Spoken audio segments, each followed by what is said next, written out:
Hello everyone भाई लोग। आज हम लोग टॉपिक 4 भक्ति मूवमेंट देखेंगे। भक्ति आंदोलन जो कि 15th AD में हुआ था, यानी ईस्वी में। इसकी शुरुआत 7th 8th सेंचुरी में शताब्दी में तमिलनाडु में सबसे पहले हुई थी। आगे चलकर 1617वीं ईस्वी में पूरे भारत में फैल गई थी। यह सामाजिक सुधार के लिए संतों ने जातिवाद और रूढ़िवादित का विरोध किया था। इसमें अब आते हैं भक्ति मूवमेंट। भक्ति मूवमेंट होता है सगुण निर्गुण। ये क्या होता है? सगुण ईश्वर के साकार रूप जैसे राम कृष्ण की पूजा करना। इसमें ये सगुण होता है। सगुण के कुछ उदाहरण जैसे तुलसीदास जी थे, मीराबाई थी। और निर्गुण क्या होता है? निर्गुण में ईश्वर के निराकार रूप की उपासना करना। इसमें आते हैं कबीर जी और गुरु नानक जी। अब जैसे कुछ फिलोसफर हैं, जो कुछ फिलोसफी हैं। विशिष्ट, अद्वैत, रामानुजाचार्य। द्वैत, अद्वैत या भदावद, ये निम्बार्क आदि चार। द्वैत माधवाचार्य जी थे। विष्णु स्वामी। भक्ति सेंट मतलब भक्ति संत। पहले भक्ति संत कौन थे? रामानुजाचार्य। इनका जन्म अब आते हैं माधवाचार्य जी। इन्होंने द्वैत दार्शनिक लिखा था। इन्होंने शंकराचार्य के मायावाद सिद्धांत को खंडन किया था। अब आते हैं रामानंद जी। ये 14th-15th सेंचुरी में थे। ये नॉर्थ इंडिया के महान संत जिन्होंने भक्ति के लिए पूरा छूट दिया था, बिना जाति के भेदभाव के। अब आते हैं कबीर जी। कबीर जी 1440 से 1510। ये रामानंद के शिष्य थे। इनके गुरु कौन थे? रामानंद जी। इनका जन्म वाराणसी में हुआ था।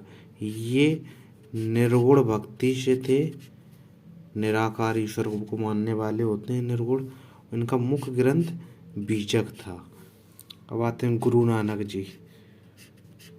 ये 1469 से 1539 में थे।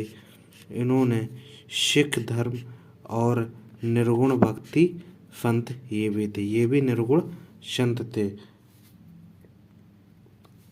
इनका जन्म तलवंडी पाकिस्तान में हुआ था। ये एकेश्वरवाद, एक ओंकार का सिद्धांत दिया था। इन्होंने एकेश्वरवाद का सिद्धांत दिया था और सच्चा नाम जप का। इनकी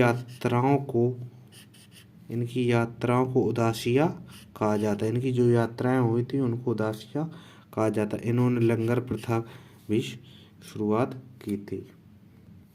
अब आते हैं चैतन्य जी। इनका अन्य नाम गौरांग या महाप्रभु भी कहते हैं। इन्होंने बंगाल के प्रमुख संत थे। प्रचार कीर्तन के माध्यम से किया था। ये अंचित वेदावेद प्रतिपादन इन्होंने किया था। फिर आते हैं पुरंदर दास।